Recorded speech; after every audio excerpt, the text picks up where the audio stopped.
നമസ്കാരം, ഏവർക്കും PSC ഷാർപ്പറിൻ്റെ പുതിയൊരു ക്ലാസ്സിലേക്ക് സ്വാഗതം. അപ്പോൾ നമ്മൾ ഇന്ന് പഠിക്കാൻ പോകുന്നത് RBIയുടെ സവിശേഷതകളെക്കുറിച്ചാണ്.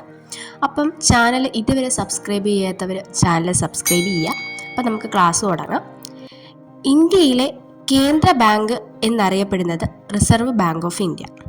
ബാങ്കുകളുടെ ബാങ്ക്, വായ്പകളുടെ നിയന്ത്രകൻ, വിദേശ നാണയത്തിൻ്റെ സൂക്ഷിപ്പുകാരൻ എന്നറിയപ്പെടുന്നത് reserve Bank of India. RBI രൂപം കൊണ്ടത് ഏത് കമ്മീഷന്റെ ശുപാർശ പ്രകാരമാണ്? ഹിൽട്ടണിയൻ കമ്മീഷൻ. ഇന്ത്യയിലെ കേന്ദ്ര bank reserve Bank of India ആണ്.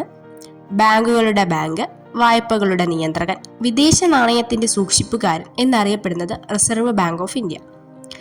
RBI രൂപം കൊണ്ടത് ഏത് കമ്മീഷന്റെ ശുപാർശ പ്രകാരമാണ്? ഹിൽട്ടണിയൻ കമ്മീഷൻ. റിസർവ് ബാങ്ക് രൂപീകൃതമാകാൻ കാരണമായ act reserve Bank of India act 1934. ഇന്ത്യയിൽ റിസർവ് ബാങ്ക് പ്രവർത്തനം ആരംഭിച്ചത് 1935 ഏപ്രിൽ 1. റിസർവ് ബാങ്ക് ദേശസാത്കരിച്ചത് 1949 ജനുവരി 1. റിസർവ് ബാങ്ക് രൂപീകൃതമാവാൻ കാരണമായ act reserve Bank of India act 1934. ഇന്ത്യയിൽ റിസർവ് ബാങ്ക് പ്രവർത്തനം ആരംഭിച്ചത് 1935 ഏപ്രിൽ 1. ശ്രദ്ധിക്കുക, പ്രീവിയസ് ക്വസ്റ്റ്യൻ ആണ്. റിസർവ് ബാങ്ക് ദേശസാത്കരിച്ചത് 1949 ജനുവരി 1. ബാങ്കിംഗ് റെഗുലേഷൻ ആക്ട് പാസാക്കിയ വർഷം 1949. RBIയെ ഇന്ത്യയുടെ കേന്ദ്ര ബാങ്കായി പ്രഖ്യാപിച്ചതും 1949. റിസർവ് ബാങ്കിന്റെ ആസ്ഥാനം മുംബൈ. RBIയുടെ ചിഹ്നത്തിലുള്ള മൃഗം കടുവ. ബാങ്കിംഗ് റെഗുലേഷൻ ആക്ട് പാസാക്കിയ വർഷം 1949. RBIയെ ഇന്ത്യയുടെ കേന്ദ്ര ബാങ്കായി പ്രഖ്യാപിച്ചത് 1949. റിസർവ് ബാങ്കിന്റെ ആസ്ഥാനം മുംബൈ. RBIയുടെ ചിഹ്നത്തിലുള്ള മൃഗം കടുവ. RBIയുടെ ചിഹ്നത്തിലുള്ള വൃക്ഷം എണ്ണപ്പന. അന്താരാഷ്ട്ര നാണയനിധിയിൽ ഇന്ത്യയെ പ്രതിനിധീകരിക്കുന്നത് Reserve Bank of India. Indian കറൻസിയുടെ വിനിമയ മൂല്യം സ്ഥിരമായി സൂക്ഷിക്കുന്നത് റിസർവ് ബാങ്ക്. RBIയുടെ ചിഹ്നത്തിലുള്ള വൃക്ഷം എണ്ണപ്പന.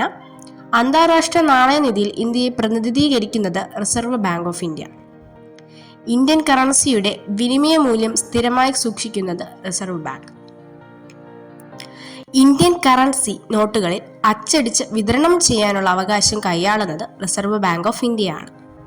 പണസംബന്ധമായ എല്ലാ കാര്യങ്ങൾക്കും ഗവൺമെന്റിനെ ഉപദേശിക്കുന്നത് റിസർവ് ബാങ്ക്.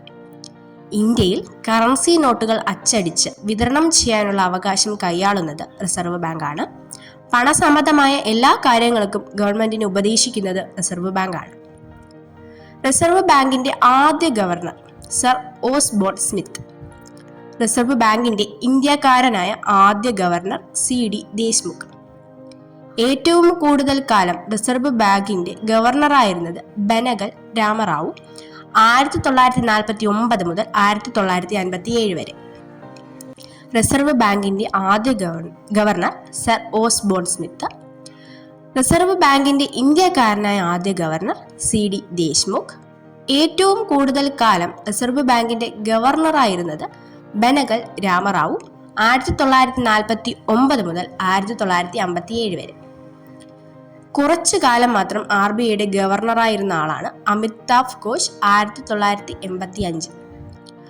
RBI ഗവർണറായ ശേഷം ഇന്ത്യയുടെ പ്രധാനമന്ത്രിയായ വ്യക്തിയാണ് മൻമോഹൻ സിംഗ്. റിസർവ് ബാങ്കിൽ ഡെപ്യൂട്ടി ഗവർണറായ ആദ്യ വനിത KJ ഉദ്ദേശി. കുറച്ചു കാലം മാത്രം റിസർവ് ബാങ്കിന്റെ ഗവർണറായിരുന്നത് അമിതാഭ് ഘോഷ് 1985. RBI ഗവർണറായ ശേഷം ഇന്ത്യയിൽ പ്രധാനമന്ത്രിയായ വ്യക്തിയാണ് മൻമോഹൻ സിംഗ്. റിസർവ് ബാങ്കിൽ ഡെപ്യൂട്ടി ഗവർണറായ ആദ്യ വനിത KJ ഉദ്ദേശി. കേരളത്തിൽ RBIയുടെ ആസ്ഥാനം സ്ഥിതി ചെയ്യുന്നത് തിരുവനന്തപുരത്താണ്. 1 രൂപ ഒഴികെയുള്ള എല്ലാ നോട്ടുകളിലും ഒപ്പിടുന്നത് റിസർവ് ബാങ്ക് ഗവർണറാണ്. 1 രൂപ നോട്ടിൽ ഒപ്പിടുന്നത് കേന്ദ്ര ധനകാര്യ സെക്രട്ടറിയാണ്. സ്വാതന്ത്ര്യാനന്തരം അച്ചടിക്കപ്പെട്ട ആദ്യ 1 രൂപ നോട്ടിൽ ഒപ്പിട്ട ആദ്യ കേന്ദ്ര ധനകാര്യ സെക്രട്ടറി KRK മേനോൻ. കേരളത്തിൽ RBIയുടെ ആസ്ഥാനം തിരുവനന്തപുരം. രൂപ ഒഴികെയുള്ള എല്ലാ നോട്ടുകളിലും ഒപ്പിടുന്നത് റിസർവ് ബാങ്ക് ഗവർണർ. രൂപ നോട്ടിൽ ഒപ്പിടുന്നത് കേന്ദ്ര ധനകാര്യ സെക്രട്ടറിയാണ്.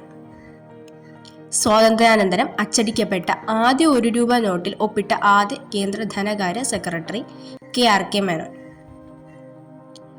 RBIയുടെ നിലവിലെ ഗവർണർ ശക്തികാന്ത് ദാസ്. RBIയുടെ പ്രഥമ chief financial officer Sudha Balakrishnan. RBIയുടെ നിലവിലെ ഗവർണർ ശക്തികാന്ത് ദാസ് ആണ്. RBIയുടെ പ്രഥമ chief financial officer Sudha Balakrishnan.